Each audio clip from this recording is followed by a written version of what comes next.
I mean, Anthony Davis, there's nothing else you can do. The release point from Nikola Jokic, behind his head, behind his shoulders, you're not getting to that one. Maybe find some other new top of the mountain, maybe, so we will see, Of course, a new championship will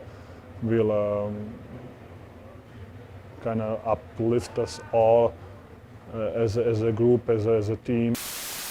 What's up, everybody on YouTube? AJ Russ back to discuss another video, and today we're going to be talking about why the Denver Nuggets are still the most lethal team in the NBA. Guys, so I know y'all probably seen this title. Some of you are probably like, duh. Obviously, they're still the most tough and most lethal team. Some people are like, the Boston Celtics, they've been a huge juggernaut this season. They obviously have a 48-13 record, by far the best record in the NBA. Made my previous video about them saying why I believe that they should win the title this year, and there's no excuses for it because they have to be all in. There's going to be a lot of questions if they don't win it all, not only making it to the finals, but winning it. But for me, the Denver Nuggets, they've already been where the Celtics are trying to be, and they won last season for a reason. And for the whole NBA community and the fans, I think that this probably is the most anticipated and wanted NBA Finals matchup. I guess unless you're like a Lakers fan or things of that nature, or other teams, of course. But in terms of best finals matchup that we could see this year, potential 7-game series, seeing the Nuggets and Celtics play, that would be beautiful. But for me, the Nuggets, I wouldn't be surprised if they were to win a potential series in that. And they are going to play in a game at the dropping of this video. It'll be a Thursday. So the Celtics and Nuggets are going to be playing in Denver. We saw Denver beat them in their crib earlier this season. And the Celtics have only lost 3 games this season at home. But the Nuggets handed them their first loss at home this year. And this matchup is going to be very telling. It is just a regular season, and it is going to be in Denver. The Celtics are just coming off of that Cavs loss. The Suns just beat the Nuggets in that matchup without Devin Booker. So it could be a finals preview, but this is not necessarily what the video is about, because I just want to expand on how lethal the Nuggets are. But before I get into this video, make sure you hit the subscribe button and turn on post notifications. Hit the like button on this video. You know we post about here sports, lifestyle, and pop culture. And also, this is the beginning of a series going into this next month. In April, the playoffs will be starting in the NBA. So I'm going to be highlighting and showcasing every NBA contender for the playoffs. Last week it started with the Celtics. This video with the Denver Nuggets. Stay tuned for the next one with the Clippers, Bucks, and more teams along that nature. So stay tuned for that. But with that being said, let's talk about why the Nuggets are still super lethal. So the number one reason we know why the Nuggets are still lethal is because of 1-5, Nikola freaking Jokic. I think for the past few years, we've taken his game for granted. He is a 2-time back-to-back MVP. Last year, there was some voters fatigue, I feel like, and I'm fine with Joel Embiid winning the MVP last year, but you can make the case that he should have won last year. And I said in my video previously talking about the NBA rest rule that this obviously would have been Joel Embiid's second straight MVP, but him getting hurt derailed that. And right now it's looking like either Jokic or Shea will win the award. But Jokic, I mean, what he does and impacts to Denver, it's like no other. We know his averages, averaging basically 26 points per game, 9 rebounds, 12 rebounds, and 9 assists. I mean, nearly a triple-double in itself, and then having a true shooting percentage of 64% from the field and shooting 35% from 3. Not the highest percentage, but you're not going to leave him open, obviously. Just being a point center, just how dynamic he is, the impact that he has to the team. I mean, he's really passed a lot of people up, particularly last season in that 2023 campaign. I made a video about it last year in June after he won the finals. I think that he has passed Dirk. Some of y'all Mavs fans might be mad at that, but I think it's true. I mean, it's proof in the pudding. 29 years old, he already has 124 career triple-doubles. Of course, right now, Russell Westbrook almost has 200 in his career, but his role isn't the same. He is a bench player now. He is still really good. Don't get it wrong. Don't get it twisted. But Jokic is already 4th on that list with 124. He's going to continue to climb the ranks and maybe when it's all said and done be 1st on that list. So his ability is apparent. We already know that. I could just go on a tangent. Really, this video could be a Nikola Jokic video, but we're going to talk about the whole team and the roster. And switching gears back to the Celtics for a second, a lot of people like to talk about their depth and also their starting 5. Well, the Nuggets starting 5, they're lethal as well. For the most part, it usually consists of a lineup of Nikola Jokic, Jamal Murray, Michael Porter Jr., Aaron Gordon, and usually Kentavious Caldwell-Pope. Sometimes Justin Holiday, depending on KCP's health. But the team is really solid. And of course, they did lose some bench depth with Bruce Brown last year, but they still have some people who have stepped up. Reggie Jackson has been solid in his role at times. Christian Braun has stepped up last year being a rookie, just continuing to get better. People even like Peyton Watson, and at times DeAndre Jordan as well. This team, maybe they're not as deep as the Celtics, but they're starting 5. You could make the case that they're the best in the league. And let's talk about some of that starting 5. Jamal Murray, we all know how Jamal Jamal Murray, we know how great he can be in the playoffs and in the postseason in particular. We saw that in the bubble starting off, and then last year continuing to expand on that as he averaged 26 points per game, 7 assists, and 5 rebounds. So he was hooping for sure. I think the biggest thing with him in his career is just staying healthy, and not to say that he isn't a consistent player, but in terms of the regular season, he doesn't really play at that level. And that's fine if you have that trade-off saying that he'll play at an elite level in the playoffs and play relative all-star, French all-star in the regular season. But I wouldn't complain if I was a Denver Nuggets fan if we get his best play in the playoffs when it matters most. But I think that's just one reason why he hasn't been an all-star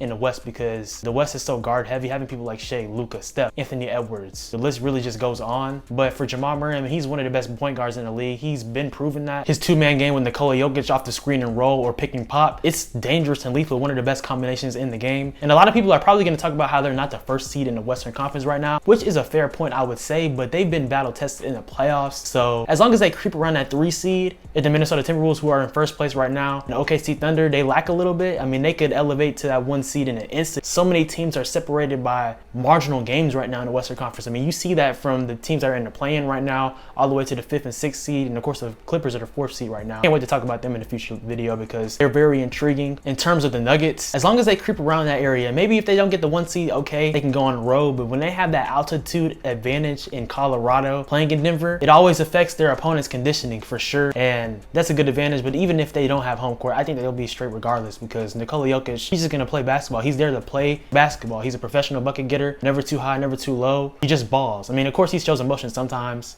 because I mean, that's natural. I mean, human being, come on now. He's there to get buckets. And that's what happens, and he does whatever it takes to win. And looking at more of the starting lineup, I mean, you look at Aaron Gordon, I love the big-to-big passes that him and Jokic display all the time, all the lobs that Jokic gives to Gordon. I mean, it's just a beautiful thing to see the big man passing like that at a high level to another big. That's just satisfying to me. I don't know, when I play basketball, I just used to love that. Having a great playmaking big man, just being able to pick apart defenses, is just amazing. And that's what I love about Jokic. But Aaron Gordon, he doesn't have the most flashy stats, of course. I mean, Aaron Gordon averaging basically 14 points per game, 6 rebounds and 3 assists, but it's not really about that. What he provides defensively, he's a star in his role. He accepted his role. Of course, back when he was on the Orlando Magic, he used to score more. He was more of a 1-2 option. He's been extremely vital and essential to what the Denver Nuggets have been creating these past few seasons, being a huge part of that championship team last year in 2023. And he's a difference maker. I mean, when you talk about playing these playoff teams in a Western Conference, guarding people like a Kevin Durant, Kawhi Leonard, Paul George, Aaron Gordon will likely be one of those players. And then if you look at the Eastern Conference potentially playing in the finals, guarding a Jason Tatum, a Jaylen Brown. Now you can make the case that Kentavious Caldwell-Pope would do that, but there's going to be a lot of switch action, so that premise remains the same. And really, this Nuggets team is really great overall, and not to mention Michael Porter Jr. The only question with him is defensively, because offensively, he gets buckets. He was the #1 player in high school for a reason. Back in 2017, of course, he had those issues with his back in Missouri, having a little slow starts in his couple of seasons, but for the past few years, when he's healthy, he's a baller, man. I mean, against the Los Angeles Lakers on Saturday night primetime, Michael Porter Jr., he went off. Didn't miss a shot, went 10 for 10 from the field, I believe, having 25 points, 5 for 5 from the 3-point line. I mean, he was hooping. If he can provide any resemblance of that as a third option offensively for Denver in the playoffs, they're going to be scary again. And this season, he's averaging almost 17 points per game with 7 rebounds and 1.5 assists. He's not really passing the ball like that, which I don't blame him. He doesn't have to. Nikola Jokic, he determines a lot of that. And we know that this team is going to go as far as Nikola Jokic can. He dictates a lot, but for example, he isn't shooting the best from the field. He's still going to get his teammates involved. Jamal Murray could give you 40. MPJ, he could give you 40 as well. So, I mean, his team is just really dynamic. And Mike Malone, I mean, he's going to challenge him to play great on both ends, defensively, offensively. At times, they can slip defensively, but they can also pick things up as well. So this is why I still believe that they're definitely lethal. When you look at the teams that they're probably going to play against in the playoffs, nothing is set in stone right now because it's still early March. You still have another month of basketball to play. A lot of teams are not trying to be in that play-in. To avoid playing against a team like the Denver Nuggets, the Lakers don't want smoke with them. We know why, because of the Western Conference Finals last year, and even this season having their struggles with them. But no one wants to see the Nuggets because they know what time it is. It can be devastating, especially with Denver at home. But anyways, when you look at Denver playing against some of these Western Conference teams, like I talked about earlier, the Clippers, the Thunder, the Timberwolves, I think that the team that will pose the biggest challenge, not necessarily because they're the second best team in the league or just second best team in the Western Conference, is because of a matchup perspective. I think that the team that would pose the biggest threat to the Denver Nuggets in the Western Conference would be the Minnesota Timberwolves, and it's because of Rudy Gobert. Of course, after I record the video, guys, there's information about Karl-Anthony Towns having a meniscus tear. So if it is a tear and not just a meniscus injury and he has to be out for the whole season, then obviously I change the biggest threat to the Denver Nuggets from being the Timberwolves to the Los Angeles Clippers in the Western Conference. But if he's able to come back and be maybe at an 80% to 90% level, I still think it's to Minnesota Timberwolves because of their size and what they pose defensively as a challenge to the Nuggets front court. Anyways, on a tangent about that, you have Rudy Gobert defensively there. I mean, that could pose some problems for sure for Jokic, for Aaron Gordon, for the Denver Nuggets collectively. Now, would I still pick the Nuggets to win that series potentially if they were to play against the Timberwolves, say in a second round matchup or in the Western Conference Finals, depending on seeding? Yes, I would still pick the Nuggets because they've been there. But it would be interesting. And Anthony Edwards, he can get buckets for sure, man. You know how great he is. I think that he's for sure one of the names to look out for being the face of the NBA. And we'll talk about the Timberwolves in a later video. But he's a dog, man. He's not going to back down for nobody. He's an athletic specimen. He gets buckets from the mid-range, from the three, can score at all three levels. So I really don't think that anyone on the Nuggets could guard him. Maybe he could struggle a little bit if the Nuggets play defense by committee, but if he gets those switches like on a Michael Porter Jr., that's what I'm talking about. Teams are going to try to pick on him for sure. That's it. But I mean, if he buys in, I think Michael Porter Jr. has proved his defense some. They'll be fine. But they play against the Timberwolves, man. That'll be a really good matchup. I wouldn't be surprised if that were to go to 7 games. Actually, I would be surprised if it didn't go to 7 games if they play in the playoffs. But other teams, the Thunder, I don't know how to feel about them. Shea, don't get me wrong, he is a bucket. Shea, oh my gosh, he's so smooth. Definition of smooth buckets, you can't speed him up or anything like that. Like, he is a bucket. I love watching Shea Gilgeous-Alexander play, but I just don't think that the Thunder would really, not necessarily push the needle, but take the Nuggets to 7. I think that it could potentially be like a 6-game series, but I need to see it from them in the playoffs. Now, they could definitely make noise in the playoffs, but I just have to see it. But for the Thunder, I wouldn't be as worried if I was the Nuggets. But the Clippers, that's another one too that could pose problems potentially for Denver. Not necessarily, but because of their defensively in the paint. I mean, Zubac is really good, underrated. I think that Jokic would still get his.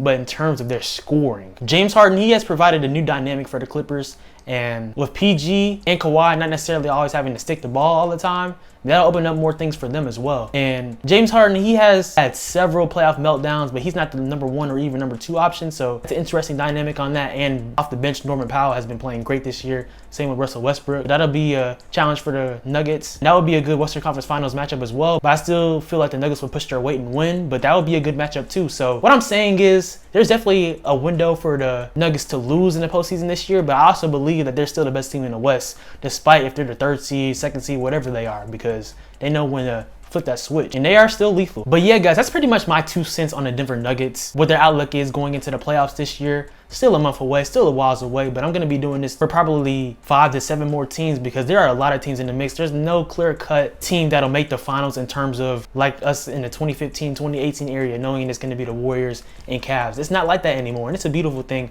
I love the parity in NBA right now because any team at any given moment can win the finals. I mean, we've seen different champions last year with the Nuggets, in 22 with the Warriors, 21 with the Bucks, 20 with the Lakers, 2019 with the Raptors. I mean, it just goes on. I love the parity. We don't know necessarily 100% who's set in stone to win. The Celtics, like I've said, they've been dominant this year, but they also have their flaws in the playoffs, and we'll see if they can rise to the occasion. I do love the moves that they made with Drew Holiday and things of that nature, and just new personnel and experience, but I still believe that the Nuggets, they should be the favorites to win it all this year and go back to back. But anyways, guys, I appreciate you watching always. Make sure to like, comment, subscribe, and turn on post notifications. Follow me on Instagram and Twitter at SwaggyRuss, and also on TikTok at SwaggyRuss02 for cooking videos, shorts, content, things of that nature. More stuff is on the way. Like I said, stay tuned for this series. Next video, we're going to talk about the Los Angeles Clippers, where they rank in terms of going into the playoffs this season, how much of a chance they have to win the title, which is a real one, but I just believe that the Nuggets, they should be the favorites. But that's all I have to say, guys. Y'all have a blessed one. Hope y'all are doing well. 2024 is going well for y'all. March already, man. It's already flying by. This is going to be a blessed year for y'all guys. Declare it. Know that you can do all things through Christ. Y'all have a good one.